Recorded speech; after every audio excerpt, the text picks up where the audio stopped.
broken authentication. Just by its name, we can already assume what type of vulnerability this is and what it does. And this is one of the most common attacks and vulnerabilities in past years. Now, broken authentication is usually tied to sessions, but we can already assume what type of vulnerability this is and what it does. And this is one of the most common attacks and vulnerabilities in past years. Now, broken authentication is usually tied to sessions, but let's define a session first. So, what is it? Well, we can say sessions are a sequence of network transactions or network requests associated to the same user for a certain period of time.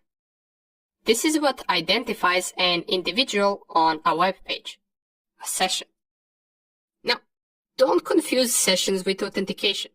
Even though they are quite similar and sessions do interact and do change based on whether a user is authenticated or not, sessions are established even when a user is not authenticated. It's just that it changes once a user does authenticate on the website. Okay, but regarding broken authentication, what attacks do we have? What can we do to test for this vulnerability?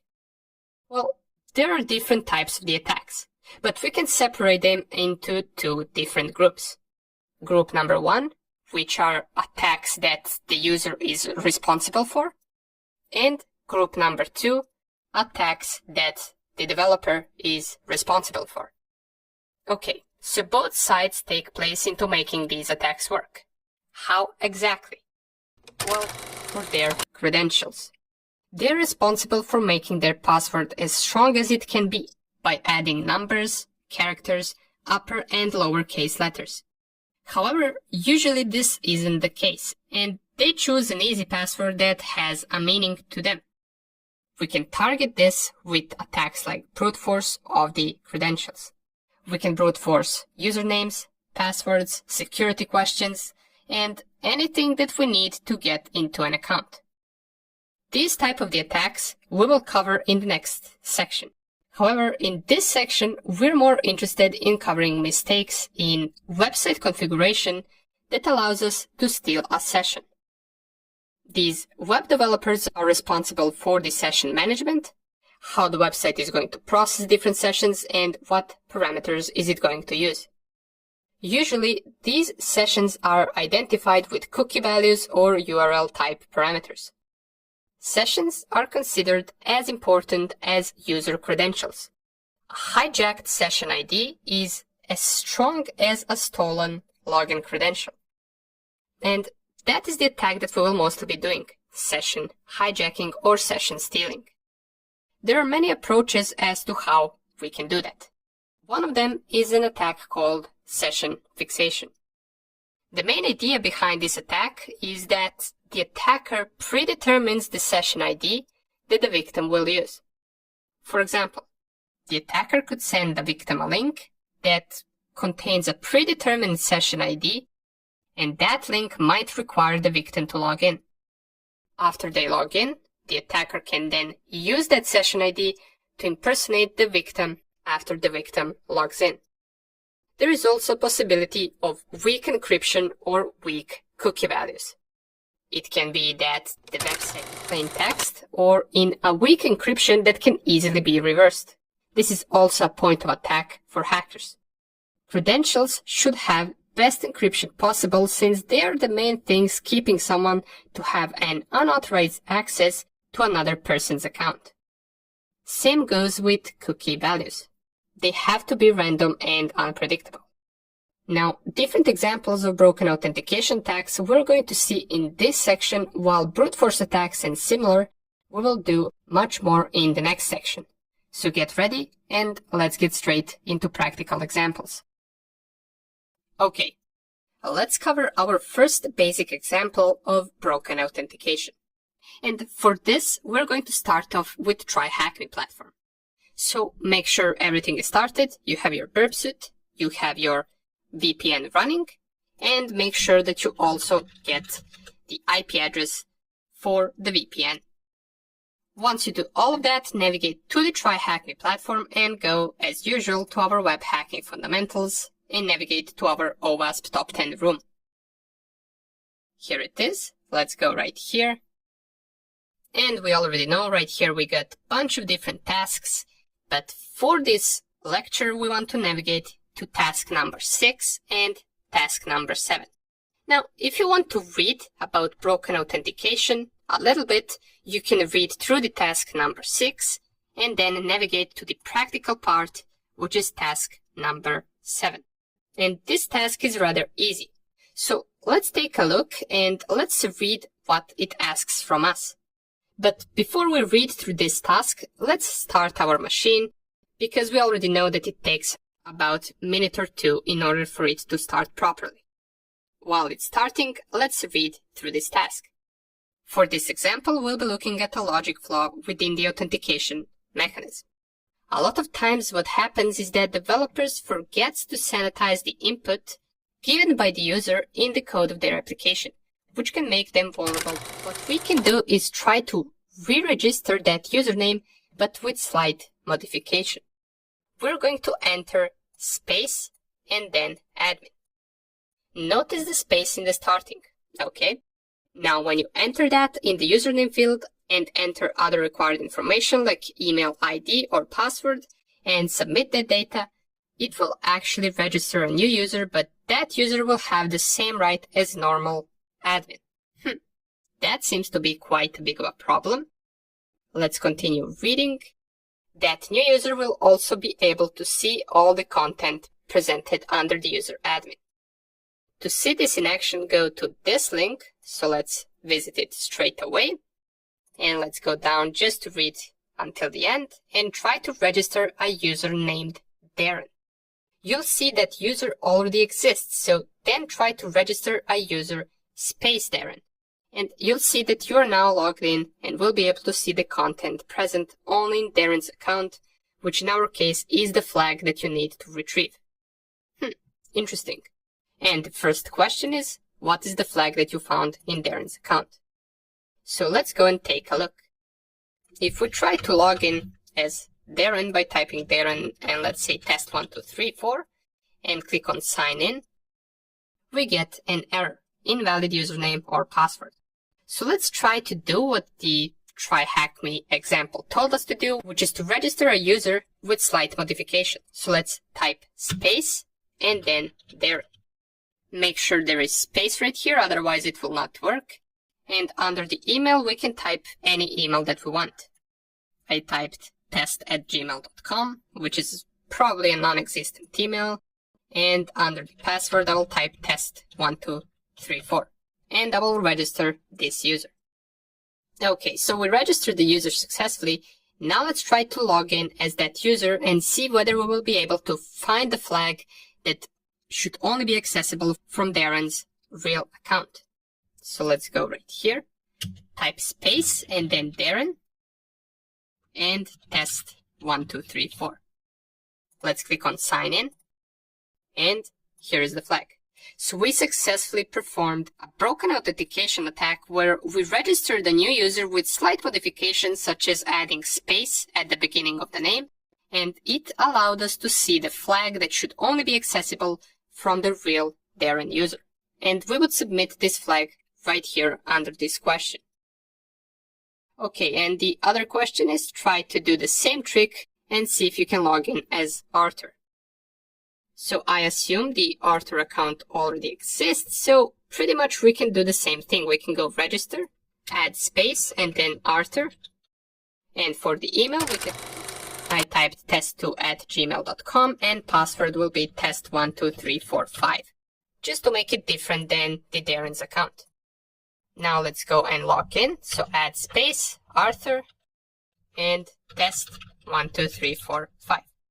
Click on sign in. And here we get the Arthur's flag as well. So we pretty much performed the same thing for two different accounts, for Darren's account and for Arthur's account. And if this type of vulnerability was to exist in a real page, we would pretty much be able to access any account on that page just by knowing its username. We would then perform a slight modification, register a new username, and we will be able to see all the things that original user can see. Okay, but this was a rather simple example of broken authentication. In the next video, we're going to go back to our OWASP BWA and try to take a look at a different broken authentication attack. See you in the next lecture. Welcome back. Let's see a different example of broken authentication attack. And to present this, we're going to be using OWASP Motilday 2. So open up your OWASP machine, navigate to the Motilday 2, and under here we want to go to OWASP 2013 and navigate to Broken Authentication and Session Management. Right here we want to go to Authentication Bypass, and let's go to Bypass via Cookies. Click on that, and this is the page that we want to, let's say, hack. But let's read through this first. So some sites keep authentication and or authorization tokens in the user agent field. This gives the user large amounts of control over these tokens. Okay, but do we really need to read through all of this? It just tells us that some different attacks are possible, such as SQL injection, brute force, and secret administrative pages. But let's read the name of our task again. So it's broken authentication. We want to bypass authentication, and we want to do it via cookies. Okay, to be able to do this, we need to have an account on this page. So let's create a simple account by going on login and register. And we don't have an account, so let's register right here. We're going to type username. Let's type username test1 and password, let's say test1234. We will confirm the password, and the signature is not needed, so let's just create an account. Okay, it tells us account created. Now let's go back and let's go on login, and let's log in with our account. So the username was test1 and the password was test1234. Let's close this window, and in the right corner we should see logged in as user test1. Now let's go back to our page and try to bypass and switch the account by changing the value in the cookies field. So let's navigate to our burp suite, turn on the intercept, and let's try to refresh this page. Let's take a look at the request that we're trying to send, and if we go down, here is our cookie value. Now we can see there are multiple fields to this cookie value. But there are two particular fields that should be of interest to us. We got username equals test1, we got user ID, we got PHP session ID, but these two right here do seem interesting to us the most. Let's try to change the username from test1 to, let's say, admin, because there is an admin account on the Motilday page. And if we forward this request, nothing really happens. We're still logged in as user test1. So maybe we can't do it like that. Let's try with the user ID field first. So let's turn off the intercept, turn it on back again, and let's refresh the page. Now we get the same request. We got the username test1, which is us, and we got the user ID. Apparently 25 is the user ID of our test1 account. Let's try changing that to 1, for example. Let's forward this, go back to the page, and here it is. We managed to switch the account by changing the values inside of the cookie header. Now it says logged in as admin. Here is our account. And we can do that for any account that we want. If I refresh the page and change the user ID from 25 to 2, forward, now we should get a different account, logged in as Adrian. How cool is that? And this is a vulnerability in the session management. It allows us to switch the accounts by changing the user ID in the cookie field. So this was also a simple example, and in the next few lectures we're also going to take a look at different approaches to broken authentication attack. Let's cover yet another attack for broken authentication. And this one will be aimed at authorization within the page. to demonstrate this, we're going to go to a page called OWASP webgoat. It's right here. Let's click on it. Make sure that intercept is turned off. A window like this that will require us to log in. And remember this window because it will be important for us in this lecture. So we got this pop-up window, and to log in we can type guest and then as password also guest. So username guest and password guest. Click on OK. Let's not save the password and it will open a page like this. From here we want to start our webgoat.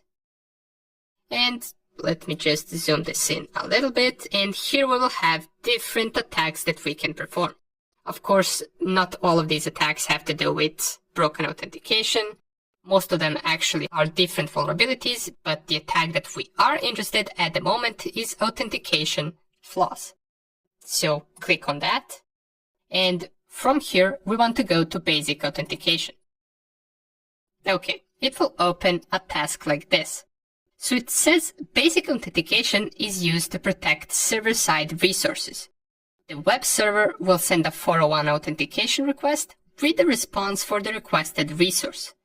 The client-side browser will then prompt the user for a username and password using a browser-supplied dialog box. And that is the dialog box that we saw once we logged into webgoat. The browser will base64 encode the username and password and send those credentials back to the web server. The web server will then validate the credentials and return the requested resource if the credentials are correct. These credentials automatically resend for each page protected with this mechanism without requiring the user to enter their credentials again. So essentially what this says is that our basic authentication credentials that we inputted once we logged into our webgoat will be processed to every page within the HTTP request without us having to log in every time we switch a page. But the problem here is that it's encoded with base64. So here we will have a vulnerability of weak encryption and weak encoding. Base64 is something that we can easily decode. So let's give it a try. For this lesson, your goal is to understand basic authentication and answer the questions below. What is the name of the authentication header, and what is the decoded value for the authentication header? Okay, let's go right here, turn on the intercept, and this is also a rather simple example. If we go to our HTTP header, we get this field that's called authorization, and it says basic and then some random letters. Now, we got our answer to our first question. Authorization is the answer to what is the name of type it in. Authorization. Even though it doesn't matter since we are in the middle of refreshing the page, but nonetheless, let's take a look at this more interesting part that says basic and then some random letters. Now, we already know that this is base64, and you can usually recognize base64 by this equal sign at the end. Right here, it also tells that it's basic authentication. So what we can do, if we were to, for example, intercept this request by using something like a man-in-the-middle attack on a wireless network, and we were to get this request from some other user that's trying to visit a page within the webgoat, we will be able to decode their username and their password and then log in to their page. Let me show you how we can do that. We copy the value that's encoded right here, and then we go to something called decoder. Here you can turn off the intercept and navigate to the decoder. Now, decoder is something that we didn't cover in the Burp Suite Basics, but it's rather simple to use. All we have to do is paste right here what we want to decode. And let me see if I even copied it. Okay, I copied it successfully. And right here on the right side, we want to click on Decode As, and we want to decode it as base64. Let's click on that. Wow, here it is. Here's our username and password in plain text. And that is all it took for us to get the username and the password of a certain user. Now, of course, for us to be able to get this HTTP request that we intercepted, as I mentioned, we would have to do something like a man-in-the-middle attack, but that's really easy to perform. The problem right here is that the page has a weak encoding, and then we can easily reverse the encoded username and password back to the plain text. And now we can copy this because this is the decoded value, since that is the answer to our second question on the page. And let's paste it right here and submit.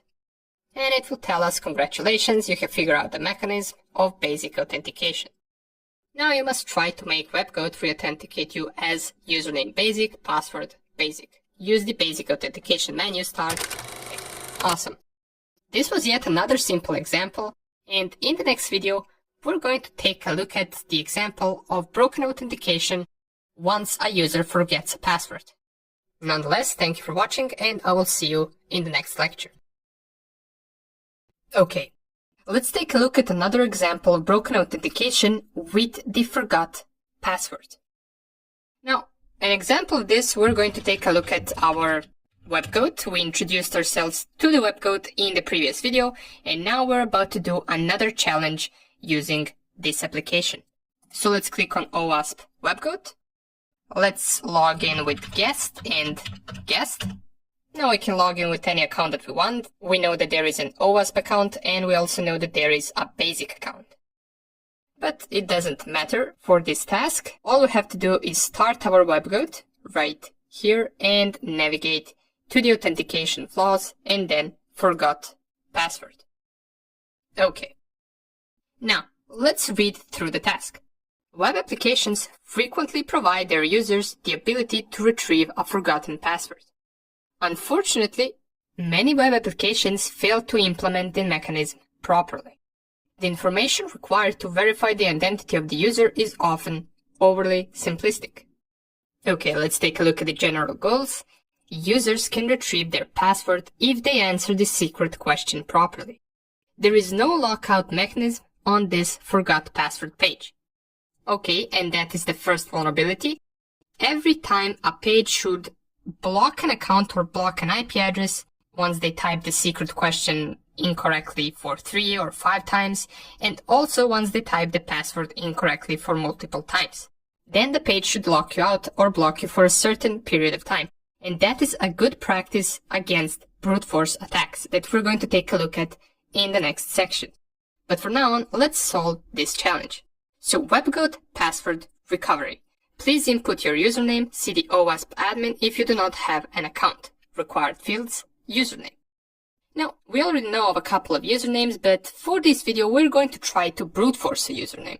We will use a list of most common usernames in order to see whether this application has a username like that. So how are we going to do that? Well, it's rather simple. Let's type anything right here. So for example, let's type test, and we're going to intercept our request. Let's submit this HTTP request, and this is the one that we want to use. As we can see, we have a field called username, and that field we want to send to intruder. Let's turn off the intercept. Not a valid username because test account does not exist on this page. But inside of our intruder, we can set our payloads accordingly in order to try to guess a username. Okay, let's clear out all of the fields. And this can be considered a semi-brute force attack because we are going to try to brute force a username as well as the secret question. Okay, first of all, we want to select the username field. I select it by clicking on Add, and now we want to go to Payloads.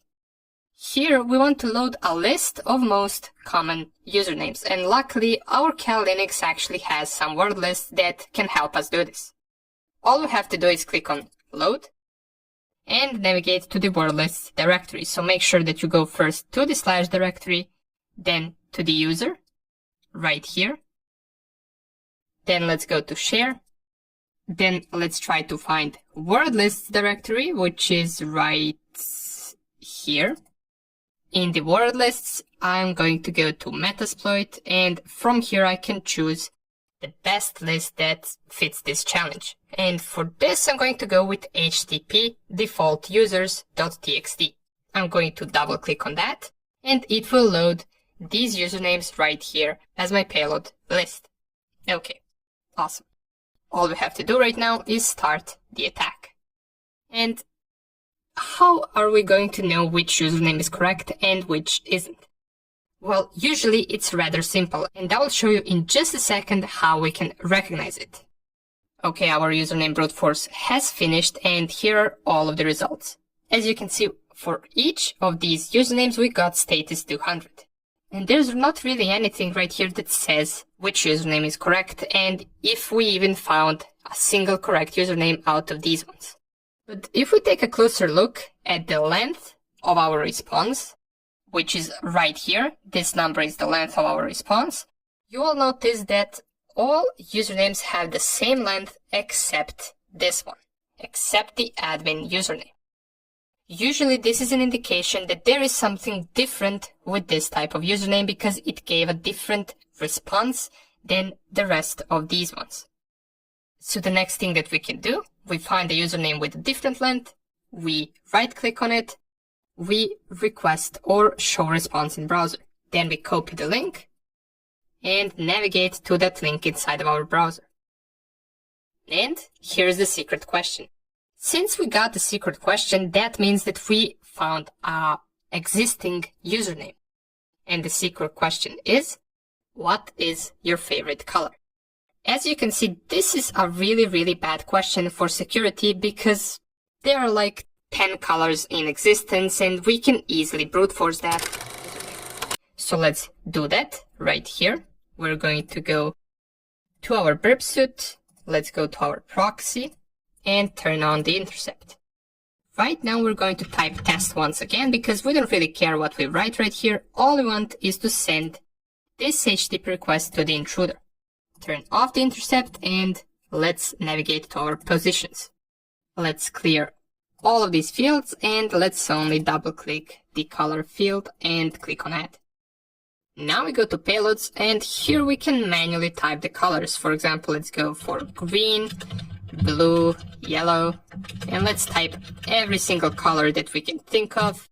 Let's go with green, let's go with black, white, and let me see, brown, perhaps, and maybe I forgot something, but let's give it a try with these colors first. So we loaded 9 payloads or 9 colors, and if we start the attack, we're pretty much looking for the same thing. We're looking for a color with a different response. But here we actually got more than 2 lengths. We got colors with this length, we got colors with this length right here, and we got a single color with this length, which is 31973. And usually this is the one that you want to check first because it has a unique length, which usually means that it's the correct one. So let's right click on green and let's show response in browser, copy this and navigate to our Firefox and paste the link. And here it is. We successfully guessed the username as well as the secret question. So what exactly was a vulnerability here? Well, there are 2 things wrong with this. The first thing is that it doesn't block us after certain incorrect requests. And the second thing is that the secret question is rather easy and we guessed it in 2 seconds. Now we have finished this challenge and we have username admin, color green, and here is the password for the admin account. Okay, awesome. We have one more challenge or one more example left to do from our OWASP WebGoat application. And after that, we're going to move to the brute forcing section. See you in the next lecture.